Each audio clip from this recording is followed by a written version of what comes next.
Hello students, today we will discuss formation of complexes and reactivity of actinides. तो जो actinides हैं उनकी ज़्यादा टेंडेंसी होती है कॉम्प्लेक्सेस बनाने की एज़ कम्पेयर टू लेंथेनाइड्स। और ऐसा क्यों है? क्योंकि एक्टिनाइड्स ज़्यादा number of oxidation state show करते हैं। अब जो लेंथेनाइड्स थे वो ज़्यादातर +3 ऑक्सीडेशन स्टेट्स शो करते थे, कोई +2 भी करता था, +4 भी करता है, लेकिन एक्टिनाइड्स +2 +3 +4 +5 +6 7 सब ऑक्सीडेशन स्टेट शो करते हैं। तो जितनी ज़्यादा ऑक्सीडेशन स्टेट होती है आयन का साइज़ भी उतना ही छोटा होता है। तो जो एक्टिनाइड्स है उनके हायर चार्ज और स्मॉलर साइज़ की वजह से वो ज़्यादा कॉम्प्लेक्सेस बनाने की टेंडेंसी रखते हैं एज़ कम्पेयर टू लेंथेनाइड्स। तो जो एक्टिनाइड के ज़्यादातर कॉम्प्लेक्सेस बनाते हैं और वो डिफरेंट ऑक्सीडेशन स्टेट में बनाते हैं कि +3 ऑक्सीडेशन स्टेट में भी बना सकते हैं, +4 में भी, इस तरह से। तो +3 ऑक्सीडेशन स्टेट है जब कोई एक्टिनाइड कॉम्प्लेक्स बनाता है तो जो कॉम्प्लेक्सेस का जर्नल कोऑर्डिनेशन नंबर है, कॉमन कोऑर्डिनेशन नंबर 6 भी हो सकता है, 9 भी हो सकता है। +4 ऑक्सीडेशन स्टेट में coordination number, common coordination number है 8। +5 ऑक्सीडेशन स्टेट में कोऑर्डिनेशन कॉमन अगेन 8 है। जैसे कि ये है आपका एक्टिनाइड ऑक्टाफ्लोराइड है। इसका क्या है, जो एक्टिनाइड है वो सेंटर में होगा और बाकी जो फ्लोराइड आयन है वो क्यूब के कॉर्नर पे होंगे। +6 ऑक्सीडेशन स्टेट के साथ मोस्ट कॉमन कोऑर्डिनेशन नंबर क्या है, 6 है। जैसे ACF6 है, ये एक्टिनाइड हेक्साफ्लोराइड है, तो ये ऑक्टाहेड्रल स्ट्रक्चर शो करता है जो आप जानते हैं बेसिक ऑक्टाहेड्रल ज्योमेट्री। इसके अलावा भी कोऑर्डिनेशन नंबर एग्जिस्ट करते हैं कि 10 12 इस तरह से, लेकिन ये क्या है, कॉमन कोऑर्डिनेशन नंबर है। अब हम करेंगे general tendency of actinide to form complex is controlled by the ionic size and charge of the ion. हम पिछले लेक्चर में कर चुके हैं कि ये आयनिक स्पीसीज एग्जिस्ट करती हैं एक्टिनाइड के केस में। Metal 4 positive, MO2 2 positive, M3 positive, MO2 positive. तो इसमें +4 ऑक्सीडेशन स्टेट है, इसमें +6 ऑक्सीडेशन स्टेट है, इसमें +3 ऑक्सीडेशन स्टेट है, इसमें +5 ऑक्सीडेशन स्टेट है। तो ऑक्सीडेशन स्टेट के बेसिस पे देखते हैं तो क्या होना था, +6 वाला सबसे पहले, फिर 5 वाला, फिर 4 वाला, फिर 3 वाला। लेकिन इसमें क्या है, साइज़ का भी कॉम्बिनेशन है। साइज़ M4 का सबसे कम है, फिर M3 का है। तो साइज़ और चार्ज के जो मिक्स कॉम्बिनेशन से क्या सीक्वेंस जनरेट हुआ है, सबसे ज़्यादा टेंडेंसी है आयनिक स्पीसीज में M4 पॉजिटिव की बनाने की, फिर MO2 2 पॉजिटिव की, फिर M3 पॉजिटिव की, फिर MO2 पॉजिटिव की। अब हम देखते हैं लीगेंड्स की कम्प्लेक्सिंग एबिलिटी क्या है। तो यूनिनेगेटिव लीगेंड्स की कम्प्लेक्सिंग एबिलिटी क्या है, जो फ्लोराइड्स होते हैं उनकी सबसे ज़्यादा, फिर नाइट्रेट आयन की, फिर क्लोराइड की, फिर परक्लोरेट की। बाई नेगेटिव के केस में कार्बोनेट की, फिर ऑक्सो की, फिर सल्फेट की। तो ये क्या है, एनायंस की कॉम्प्लेक्सिंग एबिलिटी है विद एक्टिनाइड्स की। फ्लोराइड की सबसे ज़्यादा टेंडेंसी है कॉम्प्लेक्स बनाने की यूनिनेगेटिव में, बाई नेगेटिव में कार्बोनेट्स की। अब हम करते हैं कॉम्प्लेक्सेस ऑफ एक्टिनाइड्स। तो जो एक्टिनाइड हैलाइड है वो एल्कली मेटल हैलाइड के साथ मिक्स होकर कॉम्प्लेक्सेस बनाते हैं। जैसे ये आपके यहाँ थोरियम टेट्राक्लोराइड, ये पोटेशियम क्लोराइड के साथ मिक्स हो गया, तो क्या क्या कॉम्प्लेक्सेस बन सकते हैं, KTHCl5। इसके अंदर क्या है, थोरियम टेट्राक्लोराइड ने 1 KCl के साथ बाउंड किया है। इस वाले कॉम्प्लेक्स में 2 KCl के साथ, इस वाले कॉम्प्लेक्स में 3 KCl के साथ बाउंड किया है। तो एक्टिनाइड हैलाइड्स जो हैं वो एल्कली मेटल हैलाइड के साथ मिलकर कॉम्प्लेक्सेस बनाते हैं। इसी में कि एक्टिनाइड्स जो हैलाइड्स हैं और एल्कली मेटल हैलाइड कॉम्प्लेक्सेस बनाते हैं, उनके अदर एग्जांपल्स ये हैं कि ये भी जो एक्वस सॉल्यूशन है उससे आइसोलेट किए गए हैं कि KPaF5, इसमें ये क्या है, प्रोटेक्टियम है। और हैलाइड आपका क्या है, एल्कली मेटल हैलाइड क्या है, KF है। इसमें आपका एल्कली मेटल हैलाइड क्या है, NF है। इसमें आपका alkali metal halide again NF है। और ये जो एक्टिनाइड हैलाइड है वो क्या है, PaF4। इसके अलावा थोरियम टेट्राक्लोराइड और ब्रोमाइड कॉम्प्लेक्सेस बनाते हैं पायरिडीन के साथ। और कौन कौन से कॉम्प्लेक्सेस बनेंगे, ये कि एक पायरिडीन और आ गया इसके कोऑर्डिनेशन स्फीयर में। In the same way thorium tetrabromide के कोऑर्डिनेशन स्फीयर में एक पायरिडीन और आ गया। पायरिडीन का स्ट्रक्चर हम कर चुके हैं, 2 बेंजिंग रिंग होती है, उनके अंदर 2 नाइट्रोजन एटम होते हैं। तो बाइडेंटेड लिगेंड है, नाइट्रोजन के थ्रू बाइंड करता है। लेंथेनाइड के केस में किया था हमने। अब जो एक्टिनाइड्स हैं उनकी टेंडेंसी है पाई कॉम्प्लेक्सेस बनाने की, पाई बॉन्डिंग लिगेंड के साथ भी कॉम्प्लेक्स बनाते हैं। लेंथेनाइड नहीं बनाते हैं, ये बनाते हैं लेकिन। और कौन कौन से लिगेंड है pi bonding ligand, alkyl phosphine. Alkyl phosphine का फॉर्मूला जैसे फोस्फीन का होता है PH3, इस तरह से एल्काइल फोस्फीन क्या हो जाएगा, PR3। और थायोथर्स क्या होते हैं, RSR, जैसे कि आपके ईथर्स होते हैं उनका फंक्शनल ग्रुप क्या होता है ROR। थायो ईथर क्या हो गया, ऑक्सीजन को सल्फर से चेंज कर देते हैं। अब जो है एक्टिनाइड कॉम्प्लेक्सेस बनाते हैं एसिटाइल एसीटोनेट के साथ, ऑक्साइम के साथ और EDTA के साथ। इन तीनों के एसिटाइल एसीटोन, ऑक्साइम और EDTA का स्ट्रक्चर मैं लैंथेनाइड्स में आपको बता चुकी हूँ। जैसे इनके एग्जाम्पल क्या हैं, टेट्राकिस एसिटाइल एसीटोनेटो थ्योरियम, ये वाला कॉम्प्लेक्स। इन द सेम वे ये वाला कॉम्प्लेक्स है, इसमें ये क्या है, यूरेनाइल आयन है। ये है जो indole acetic acid, indole acid है ये इसमें क्या हाइड्रोक्सी क्विनोलिन के स्ट्रक्चर देख लेते हैं एक बार। जो हाइड्रोक्सी क्विनोलिन है उसका स्ट्रक्चर है ये आपका पायरिडीन और इधर फिर एक और रिंग, ठीक है, OH। तो यहाँ से हाइड्रोजन निकल जाएगा और फिर बाइंड कहाँ से होगा, नाइट्रोजन और ऑक्सीजन के थ्रू। तो ये बाइडेंटेट लिगेंड है। इन द सेम वे ये जो क्या है, इंडोल 3 कार्बोक्सिलिक एसिड हो सकता है, 2 कार्बोक्सिलिक एसिड हो सकता है। तो अब हम ये इंडोल कार्बोक्सिलेट है, इसका स्ट्रक्चर क्या है, बेंजीन रिंग, एक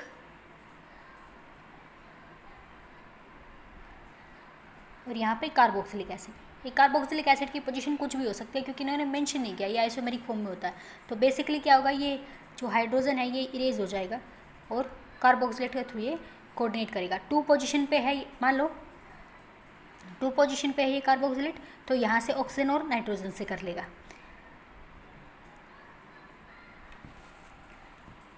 इसके अलावा जो यूरेनाइल आयन है वो अनस्टेबल कॉम्प्लेक्स बनाता है EDTA के साथ। किसके कंपैरिजन में, लैंथेनाइड। लैंथेनाइड ज़्यादा स्टेबल कॉम्प्लेक्स बनाते हैं EDTA के साथ, लेकिन जो यूरेनाइल आयन है कॉम्प्लेक्स वो बनाता है, पर लैंथेनाइड के कंपैरिजन में लेस स्टेबल कॉम्प्लेक्स बनाता है इथाइलिन डाइमीन टेट्राएसिटिक एसिड के साथ। फ्लोरो कॉम्प्लेक्सेस नोन है यूरेनियम के 6 ऑक्सीडेशन स्टेट में। तो ये इसका एग्जाम्पल है अमोनियम 4 यूरेनियम F10। इसको आइसोलेट भी किया गया है और इसको थोड़ा कैरेक्टराइज भी किया गया है। तो इसका कोऑर्डिनेशन नंबर क्या है, 10। ये जो फ्लोराइड आयन है ये क्या है, प्राइमरी वैलेंसी है, और अमोनियम आयन क्या है, सेकेंडरी वैलेंसी है। तो इसका कोऑर्डिनेशन नंबर कितना है, 10। अब देखिए एक्वस सोल्यूशन ऑफ यूरेनाइल आयन। तो जर्नल हम क्या सोचते हैं कि मान लो यूरेनाइल आयन है और एक्वस सोल्यूशन में डाल दिया, वाटर के अंदर डाल दिया, तो कोई इस तरह की स्पीसीज बननी चाहिए, ठीक है। अब 2 पॉजिटिव चार्ज है कि uranyl ion water n number of molecules हो सकते हैं, वो 2 4 6 कितना भी हो सकता है, 2 पॉजिटिव चार्ज। लेकिन एक्चुअल में क्या होता है, जब आप एक सॉल्यूशन में डालते हो तो ये जो वाटर मॉलिक्यूल है जो कोऑर्डिनेट कर रखा है, इसमें से क्या होता है, H पॉजिटिव बाहर हो जाता है और यहाँ क्या बच जाता है आपका, सिर्फ हाइड्रोक्साइड। इस तरह की स्पीसीज बनती हैं। अब हाइड्रोक्साइड के ऊपर -1 चार्ज है, -1 चार्ज है, तो इसका चार्ज कितना हो जाएगा, +1। तो जब आप यूरेनाइल आयन को डालोगे तो उसका हाइड्रेटेड स्पीसीज बनने की बजाय जो कोऑर्डिनेटेड वाटर मॉलिक्यूल है उसमें से H पॉजिटिव निकल जाएगा और हाइड्रोक्साइड आयन बच जाएगा। तो इस तरह की कई स्पीसीज बनेंगी जिनके एग्जांपल्स ये हैं कि EO2OH पॉजिटिव, इसमें क्या है, ये 2 हाइड्रोक्साइड आयन आ गए, ठीक है। इसी तरह से ये इसमें 3, इसमें फिर ये यूरेनाइल भी 2 हैं, ये थोड़ा मिस्टेक से रह गया बेटा, यूरेनाइल भी 2 हैं, तो इसीलिए इसके ऊपर 2 पॉजिटिव चार्ज। इसमें फिर यूरेनाइल 3 है और ये 5 है, तो इसके ऊपर फिर पॉजिटिव चार्ज। अब जो एक्टिनाइड है ज़्यादा ऑक्सीडेशन स्टेट करते हैं +3 +4, पर सबसे ज़्यादा कॉम्प्लेक्सेस बनते हैं +4 ऑक्सीडेशन स्टेट में as compare to other oxidation state. ज़्यादा वैरायटी ऑफ कॉम्प्लेक्सेस बनाते हैं एक्टिनाइड्स +4 ऑक्सीडेशन स्टेट में। तो किस किस के साथ कॉम्प्लेक्स बनाते हैं +4 ऑक्सीडेशन स्टेट में, हैलाइड के साथ, ऑक्सीजन डोनर चिलेटिंग लिगेंड के साथ।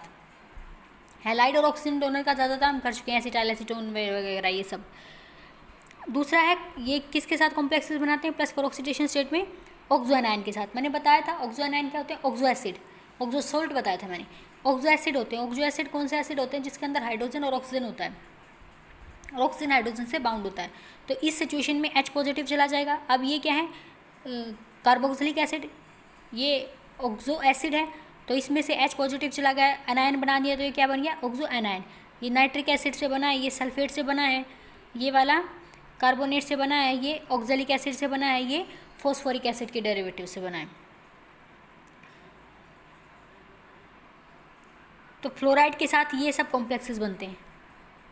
ACF5 नेगेटिव, यानी कि ये जो एक्टिनाइड्स है इसके अंदर +4 ऑक्सीडेशन स्टेट में है, और हम कौन सा ही कर रहे हैं, +4 वाले ही कर रहे हैं। ये ACF6 है तो 2 नेगेटिव चार्ज हो जाएगा, क्योंकि ये ऑक्सीडेशन स्टेट तो +4 ही है। इन द सेम वे यहाँ पे भी 7 हो गए तो 3 negative charge, +4 oxidation state and so on. इस तरह से काफ़ी सारे कॉम्प्लेक्सेस बनते हैं फ्लोराइड के साथ एक्टिनाइड, और ऑक्सीडेशन स्टेट होती है +4। और कौन कौन से बनाते हैं, थ्योरियम टू बर्केलियम। ज़्यादातर जिन एक्टिनाइड्स की प्रॉपर्टी कुछ रिवील हैं, ज़्यादातर बर्केलियम कैलिफोर्नियम तक ही हैं, तो वो सब बनाते हैं। एक्टिनाइड सल्फर डोनर लिगेंड्स होते हैं, उनके साथ कम स्टेबल कॉम्प्लेक्सेस बनाते हैं, लेकिन अगर आपका सल्फर डोनर लिगेंड चिलेटिंग है तो उनके साथ वो स्टेबल कॉम्प्लेक्सेस बनाते हैं। ये क्या है आपका, डाईइथाइल थायोकार्बामेट है। इसका स्ट्रक्चर देख लेते हैं अभी। देखो ये नाइट्रोजन, ये एक इथाइल ग्रुप, यहाँ पे कार्बन, ये सल्फर, ये भी सल्फर, ये नेगेटिव तो इसके ऊपर पॉजिटिव चार्ज, क्योंकि इसके पास पेंटावेलेंसी है एट प्रेजेंट, तो ये सल्फर के थ्रू बाइंड होता है। तो इन कॉम्प्लेक्सेस जो रिंग बनाते हैं, जिनका चिलेटिंग नेचर है, उनके साथ स्टेबल कॉम्प्लेक्सेस बनाते हैं एक्टिनाइड। और ज़्यादातर कौन कौन से एक्टिनाइड बनाते हैं, थ्योरियम, यूरेनियम, नेपच्यूनियम और प्लूटोनियम। ये सब क्या है, सल्फर डोनर चिलेटिंग लिगेंड के साथ कॉम्प्लेक्सेस बनाते हैं। अब है एक्टिनाइड्स के बोरोहाइड्रेट भी नोन होते हैं, और कौन कौन से बनाते हैं, thorium, uranium, protactinium, neptunium and plutonium. कैसे, ये टेट्राफ्लोराइड है एक्टिनियम का, इसने एल्यूमिनियम बोरोहाइड्राइड के साथ रिएक्ट किया तो एक्टिनियम टेट्रा बोरोहाइड्राइड बन गई, और AlF2BH4। तो ये जो बोरोहाइड्रेट हैं ये 2 टाइप के होते हैं, स्ट्रक्चर वाइज और स्टेबिलिटी वाइज। तो बोरोहाइड्राइड सबसे पहले किसके, नेपच्यूनियम के और प्लूटोनियम के। ये क्या है, कम स्टेबल है, और रूम टेम्परेचर पे ये लिक्विड स्टेट में है, और वोलेटाइल नेचर होगा ऑब्वियसली, जैसे वाटर लिक्विड स्टेट में है, और रूम टेम्परेचर पे वो क्या होते हैं, वेपराइज हो जाते हैं, अनस्टेबल हैं। दूसरा, अगर आप उनको लो टेम्परेचर करोगे तो क्या हो जाएगी, सॉलिड फॉर्म में कन्वर्ट हो जाएंगे, क्रिस्टलाइज हो जाएंगे, तो इनका कोऑर्डिनेशन नंबर होता है 12। और किसके इक्विवेलेंट इनका स्ट्रक्चर होता है, जिरकोनियम टेट्रा बोरोहाइड्राइड। और इसके अंदर हर जो बोरोहाइड्राइड है वो 3 हाइड्राइड के थ्रू जिरकोनियम से बाइंड करता है, और 3 हाइड्राइड के साथ बाइंड करता है, और 4 बोरोहाइड्रेट हैं, तो टोटल कोऑर्डिनेशन नंबर हो गया 12। तो जो नेपच्यूनियम और प्लूटोनियम है, इनमें भी इनका कोऑर्डिनेशन नंबर क्या होगा, 12 होगा। फिर दूसरी कैटेगरी है बोरोहाइड्रेट, थोरियम, प्रोटैक्टियम, यूरेनियम। ये क्या है, स्टेबल होते हैं ये वाले बोरोहाइड्रेट, और ये क्या है, पॉलीमरिक स्ट्रक्चर बनाते हैं इस तरह से, और ब्रीजिंग ग्रुप होते हैं वो उनके बीच में, तो पॉलीमरिक स्ट्रक्चर होता है वो ज़्यादा स्टेबल होता है। एक्टिनाइड्स हैं जो ऑर्गेनोमेटालिक के साथ भी कंपाउंड बनाते हैं, जैसे कार्बोनाइल हो गया, साइक्लोपेंटाडाइनाइल हो गया। इनके एग्जांपल्स ये हो गए कि ए से अगर 3 ऑक्सीडेशन स्टेट में है तो 3 साइक्लोपेंटाडाइनाइल के साथ रिएक्ट कर रहा है, 4 ऑक्सीडेशन स्टेट में तो 4 के साथ रिएक्ट कर रहा है। इस तरह से इसके कई एग्जांपल्स हैं। अब हम करते हैं रिएक्टिविटी। एक्टिनाइड्स मेटल्स हैं, पता है मेटल्स हैं तो उनका नेचर क्या होगा, इलेक्ट्रोपॉजिटिव होगा, और काफ़ी कम इनकी आयनाइजेशन एनर्जी है, तो ये ज़्यादा रिएक्टिव मेटल्स हैं। दूसरा जो रिएक्टिविटी है वो थोरियम टू बर्केलियम इंक्रीज़ होती है, जैसे जैसे एटॉमिक नंबर इंक्रीज़ होता जाता है उनकी जो प्रॉपर्टीज़ हैं, रिएक्ट करने की जो टेंडेंसी है वो बढ़ती जाती है। अब ये रिएक्ट करते हैं ऑक्सीजन के साथ, हैलाइड के साथ, एसिड के साथ, वैसे ही रिएक्ट करते हैं जैसे लैंथेनाइड्स करते हैं। और ये हाइड्रोजन के साथ रिएक्ट करके क्या बनाते हैं, नो स्टोइकोमेट्रिक हाइड्राइड, वो बना देते हैं स्टोइकोमेट्रिक। ये नॉन स्टोइकोमेट्रिक फार्मूला क्या हो सकता है, MH2 और MH3। इसके अलावा अगर आप एक्टिनाइड्स को इन्वायरमेंट में एयर की प्रेजेंस में छोड़ दोगे तो वो टार्निश हो जाते हैं। टार्निश का मतलब क्या है, वो अपनी चमक खो देते हैं। मेटल्स हैं तो उनमें क्या होती है, लश्यर होती हैं, और वो किस वजह से, ऑक्साइड बनने की वजह से। तो थोरियम जो है वो प्रोटेक्टिव लेयर बना लेता है, बाकी के जैसे उसमें ये ट्रिबियम बनाता था लैंथेनाइड के केस में, तो प्रोटेक्टिव लेयर से सिर्फ बाहर वाली लेयर खराब होती है, अंदर वाला बच जाता है जो आपका मेटल है। बाकी के सब क्या करते हैं, ऑक्साइड के साथ रिएक्ट कर एयर की प्रेजेंस में टार्निश हो जाएंगे ऑक्साइड बनाने की वजह से। तो कल हम करेंगे compounds of actinides. Enough for today. साथ साथ आप लोग रिवाइज करते रहिए। Thank you.